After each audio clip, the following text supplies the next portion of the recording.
How's everybody? Welcome in. Hope you're having a good evening.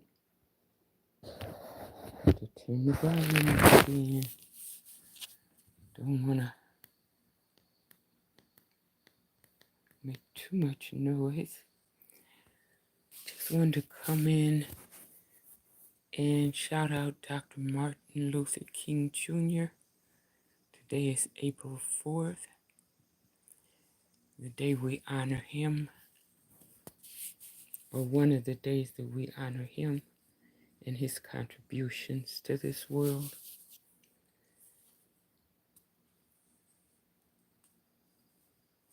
And also a friend of his, Rabbi Heschel, Abraham Joshua Heschel, with a quick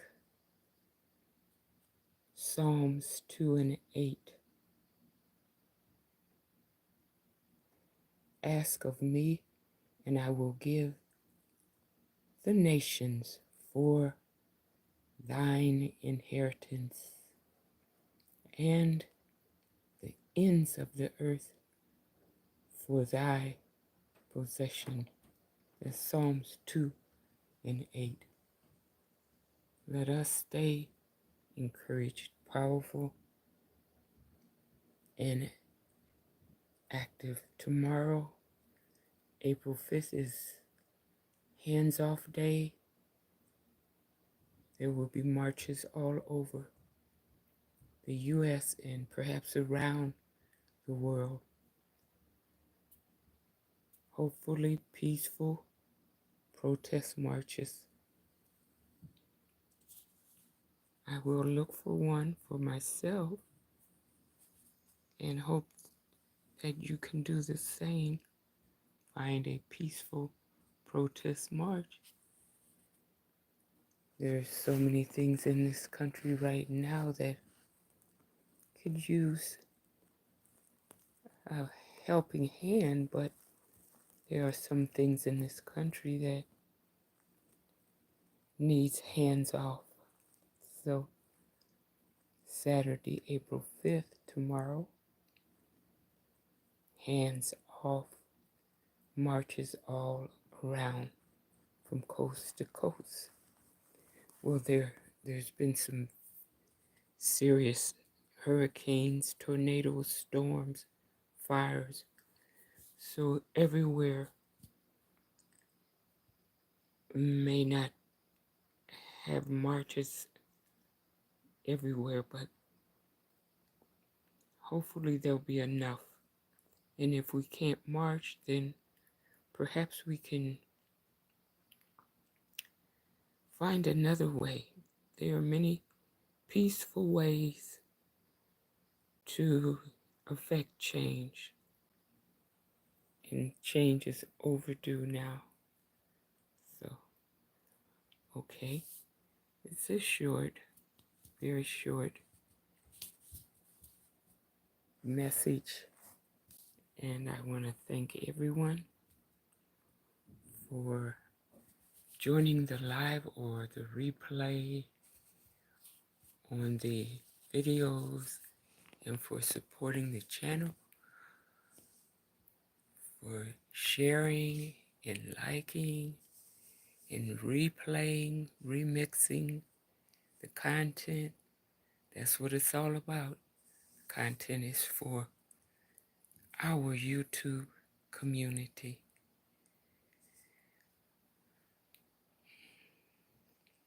Have a peaceful and pleasant weekend. There are a few things that I read today, and I have to say, what I'm reading in the Jewish sacred texts in their history is so fascinating. I wish I had started years ago. I regret waiting so long to read this, and perhaps someone else may be inspired to do the same. In the last live video, we covered a couple of priests, a couple of rabbis, Rabbi Akiva and his friends. Welcome in, everyone. Welcome in. Thank you for the likes. We covered Rabbi Akiva from, I want to say the 1st or 2nd century, about 100 years after Christ. God bless your family and your beautiful soul, darling. I wish the best for you. Thank you, Miss Construed. That's so kind of you. I receive that. And you can know that I'm always praying for you, your family, all the people.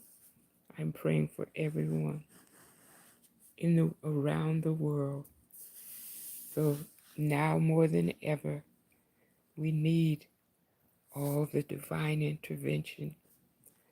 So that's why I regret that I didn't start reading the Jewish original source material, history, spiritual, religion. Just set aside all the mental blocks and all of the how can I say artificial barriers and blocks that I know I acquired from the culture or the way I received my spiritual training. I had a lot of, shall we say, unnecessary mental blocks about looking to the left or to the right, that I was programmed to think me and my 4 or 5 people that I could reach were the only ones going to heaven. Well, I missed out, but now I'm not missing out anymore. But you might love this information I got from the Play Store. They had a book called Talmud and Mishnah, I think. There's commentaries on the Jewish Torah, or in Hebrew it's called Tanakh, T-A-N-A-C-H, Tanakh. Excuse me. So in the Play Store they had this this book on the Talmud, T-A-L-M-U-D, Talmud, and the Mishnah, and those are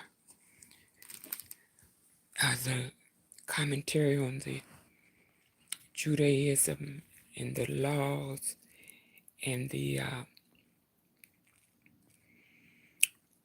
the history, the rabbis and the customs and culture. Excuse me.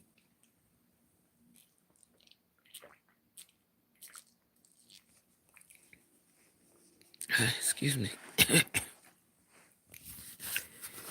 So in that app, they have a chat bot. This is it right here. I'll show you.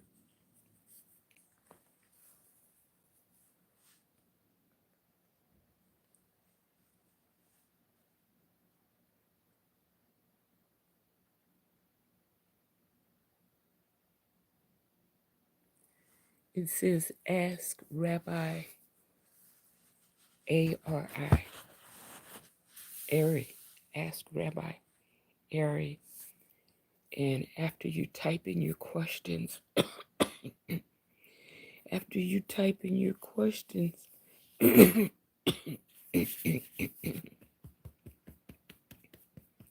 me, after you type in your questions, you get these answers back. Okay, so I think I asked 2 or 3 questions, but they gave so much information. Ooh, ooh, ooh, ooh. Cornerstones, Jewish history. Okay, my first question I think had to do with these people I heard, Dr. Henry Abramson on YouTube lecturing. He's a Jewish history professor and he's fabulous. I hope you get a chance to hear him.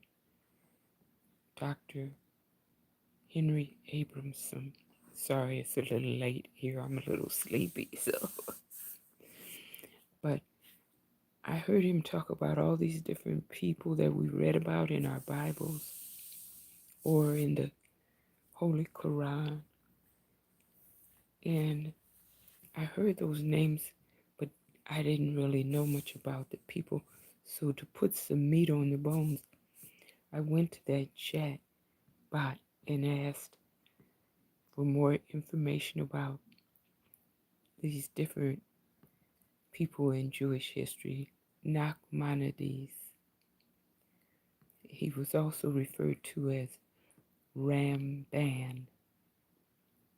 Nachmanides, Ramban. The other one was Maimonides, Rambam. First one is Ramban with an N, and the second one is Rambam with an M. So I had to go ask about them because I've read them in the Bibles, in the commentaries in the Bibles, but I had never heard anybody really preach. My pastors never really preached about them. If they did, I don't remember. But I got so much good information that I would be on here another 2 hours trying to tell it all. But they did. They made major contributions. And now that I think about it, I see why Dr. King chose the theology. He went to a seminary in, I think, Boston. Oh, after I get off this YouTube live, I'll remember where Dr. King went to school. I know he went there, and he was just talented. Before he went, he came from two generations or more pastors on his father's side and his mother's side. I didn't realize that his mom was also a minister, so he was just steeped in it, born in it, but he got more training. So I heard him almost from a child. I was just enthralled. I was enthralled with Dr. King. So I heard him talk about many of these people, but he always was so intelligent. I couldn't really understand most of what he said because he was, I don't know, he didn't live that long, but Dr. King was 10, 15 years older than I was, so, his vocabulary was fascinating, but I couldn't even spell the words that he used to go to the dictionary and look them up. He was just, everybody knows there's only one like Dr. King. There's only one. And yes, his daughter Bernice is fabulous. But I'll tell you, that's my own opinion. They don't even come close to him. Not at all.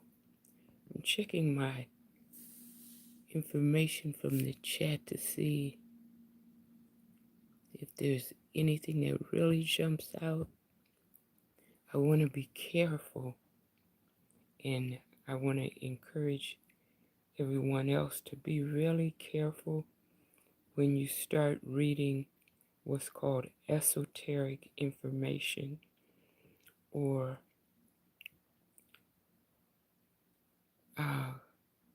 information that's supposed to be considered mystical. That's what it's called, mysticism, mystical. I know it's put down by a lot of traditional preachers that taught me. They put down anything other than what they believed. But still, whether it's religion, science, math, anything, any discipline, needs to be presented in a step-by-step order, or it will it will boggle our mind. It will be too much for the mind. And I noticed that already.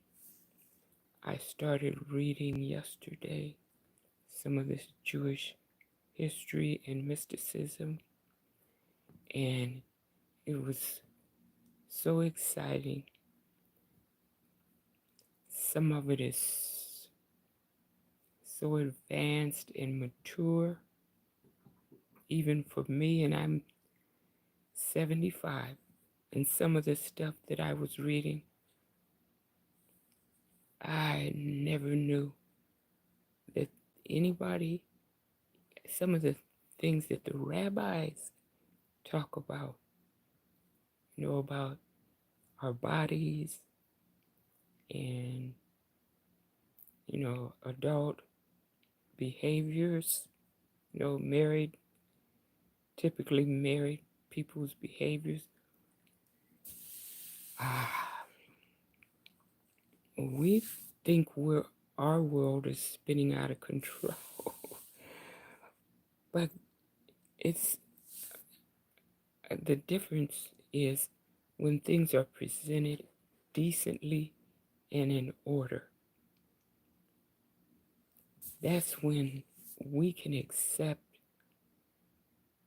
advanced information and it doesn't shock the mind. But some of the dialogue that the rabbis had about these adult customs and adult conduct, it was too advanced. I had never heard that. So I want to be careful. I don't want to say anything on this live that's too overwhelming for me or for anyone that might hear it. Because I noticed that some people that leave a comment on this live, they're really, really young.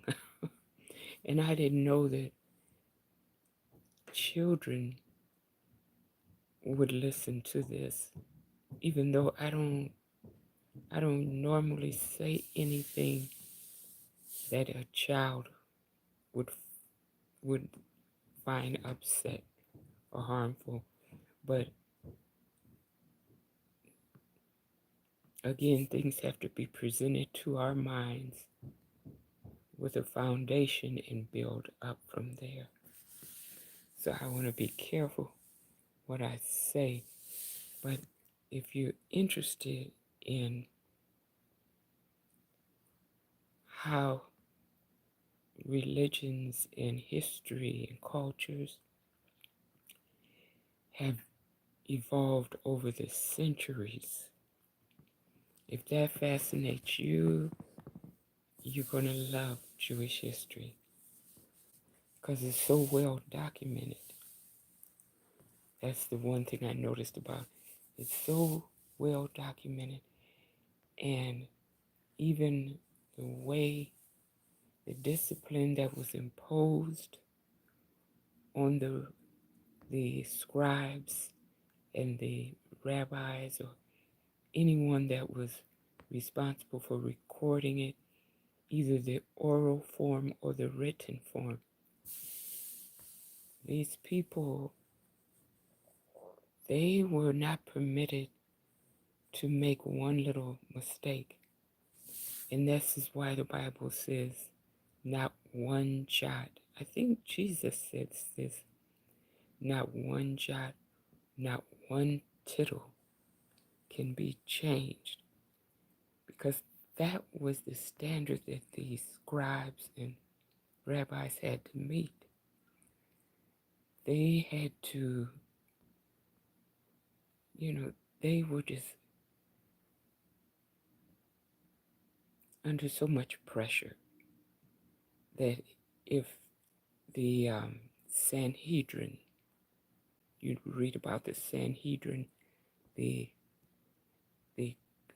local council of rabbis and priests that uh, supervised over the Jewish community, and from the top of the community all the way down, they made final decisions. The Sanhedrin would look over everything that was written, and they would tell them no. Even if one little diacritical dot was out of place, if every letter, every narrative, if it was correct every other way, Sanhedrin would say, do it again, do it again. Sometimes the scribes would have to write over hundreds of times before the Sanhedrin would approve their work so that it could then become official history. This is why I say Dr. Henry Abramson, I posted today a short video of from one of his lectures, so you'll be able to find him if you want to hear Dr. or Professor Henry Abramson talk about these things. It's fabulous. No one, I don't think, no one would escape the Sanhedrin or that level of scrutiny. No one. As a matter of fact, as we all know, many of the books of the spiritual manuscripts were set aside. Thousands and thousands were set aside. They would reject it. The bar was set so high, almost nobody could meet that high standard, or nobody was willing to go back and rewrite things 100 times. Nobody wanted to do that. So finally, the information that was passed through, it had to be in the best possible formats in order to measure up. So that makes me sort of intimidated about wanting to pass on what I'm reading because I may have chosen the wrong source, but I'm listening to Professor Abramson, and he's been trained by the best on at least 3 different continents. He's been trained in Israel. He's been trained in many of the top Ivy League colleges in the U.S. He's been trained on the European continent in the top universities there. So I would say his recommendations would be reliable. And of course, nothing is 100% perfect. But even he admits that there's no perfect people in the world. And he admits that he's not perfect either. But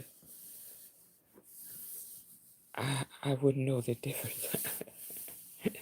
So welcome in, everyone. I'm still just enthralled with all the fabulous rabbis in Jewish history and Jewish religion and the world religions. I am just infatuated with all the wealth of knowledge.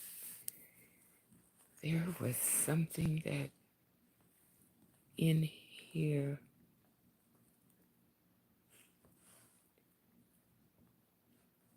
I thought I had them in order, but I won't attempt to comment on this because I'm not really qualified. And it's so easy for people to get upset if the Bible or Quran or the Torah or any of the other sacred texts, if they are misrepresented, that's highly offensive and it upsets people. So I want to be extra careful. And it's not that I don't want to say anything. It's just that, like I said, I don't want to offend anyone. I'm going to double check and see if there's anything that I can present here.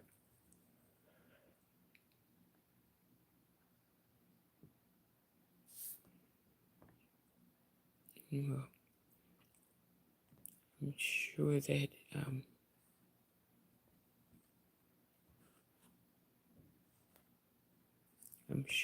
you can find it if you listen to Henry Abramson on YouTube. You're going to find something in his different lectures that it's going to stick with you. You're going to want to see what else is published about the themes that he discussed. And he's a historian, so he's going to give you, every different perspective that you could look at. He's going to, when he makes his presentations, he likes to do them in narrative form. You don't get stories as much as biographical narratives, because that's what seems to interest people the most. You can see I can't stop talking about Dr. King or Rabbi Akiva or Dr. King's friend, Rabbi Heschel, Abraham Joshua Heschel.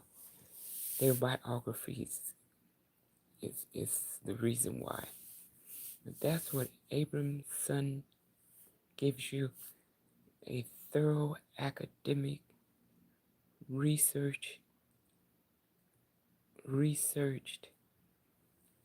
background and biography and everything else on these people that made history, saved the world, saved people's culture, saved people's religion. Fascinating. Really, really good stuff. Ugh. Okay.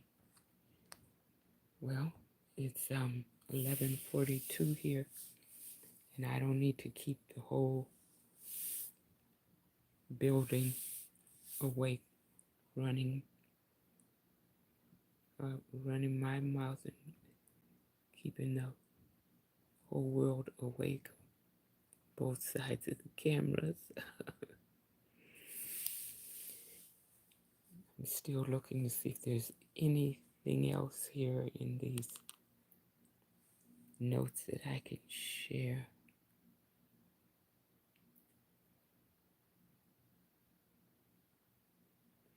It has a lot of Jewish law and terms and that are new to me, so I need to really look at this longer, get more understanding of the terms.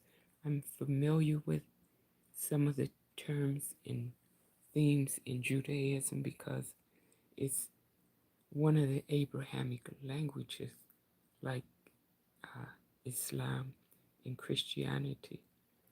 Those three are Abrahamic religions. Those people came from Abraham. So their cultures and religion are closely related.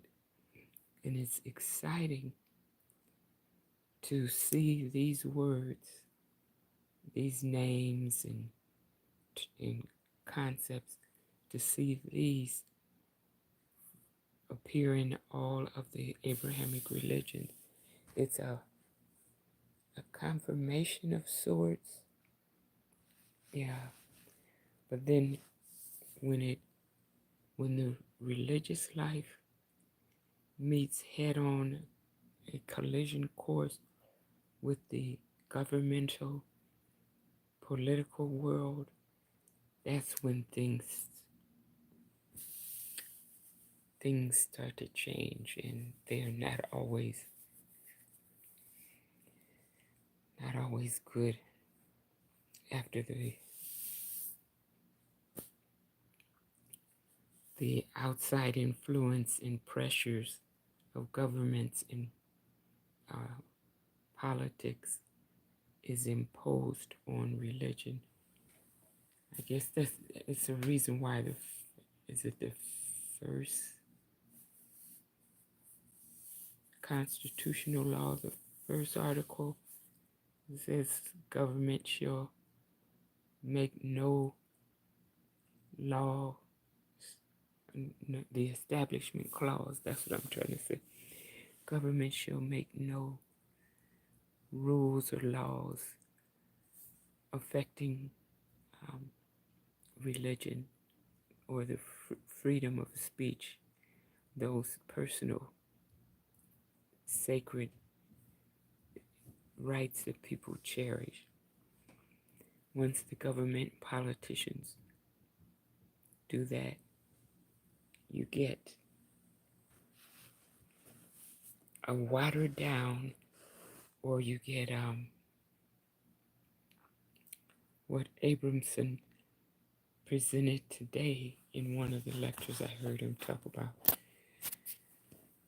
Josephus, the Jewish historian who's so celebrated, who wrote so many books, the Antiquities and so many other books.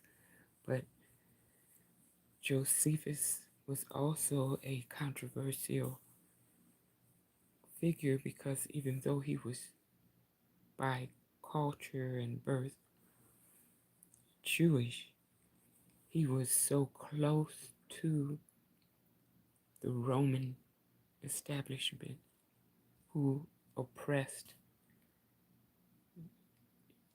Josephus' own people beyond anything imaginable. I mean, unspeakable oppression. But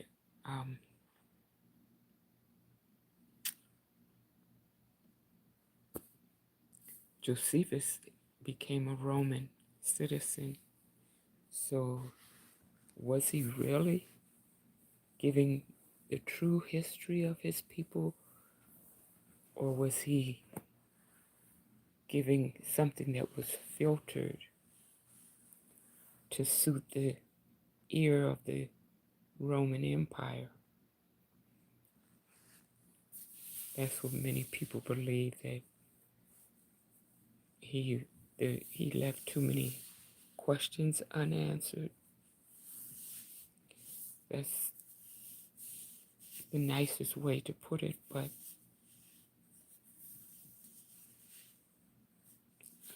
his contributions, I think he wrote,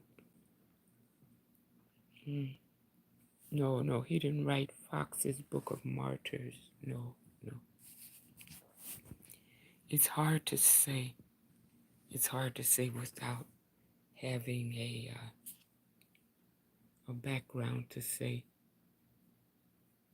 if somebody else's culture is correct or whether it's been written correct. But when you find people from that culture who say that, and they are credible, they have nothing to gain either way by stating that claim, there's, to my mind, there's a good reason for it. Okay, well,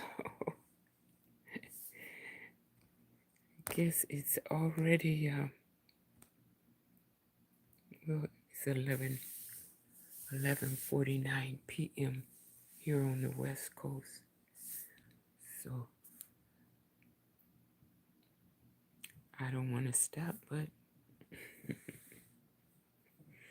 I'll catch you in the next live. Thank you for joining the live or the replay, and I hope you come back again soon. Leave your comments, share, like. It's all important. It's all important. And also look online at this YouTube called at Coach Color. Color is spelled Culler. At the at sign Coach COACH Color CULLER at Coach Color. He's near the Football Hall of Fame on Fulton Avenue in Canton, Ohio. Colors Barbershop, and many videos are up there to teach us how to cut hair and which products to use. And now it's a new podcast up there on the YouTube, and he did a fascinating interview of this comedian from Ohio. I know the last name is Martin. I think it's Marcus Martin, a comedian that he's finding his way in the world, and he's selling his tickets, and he's determined to stay in his lane, as he says in that interview. But they just did the interview this week, I believe. And I just heard it tonight. They just posted it in the past week, in a couple days ago. So check that out. You're going to learn some things from those two young men. Well, they're dads and maybe not as young as they used to be, but compared to me, they're young. Okay, love you guys. Stay safe and be careful out there. Stay encouraged. All the calamity and so much going on out there. Stay safe and be careful. People are walking up on other people for no reason. Just stay alert. Yeah, stay away. Take care of yourself and your health and your family. I'm praying for every last one of you. Okay.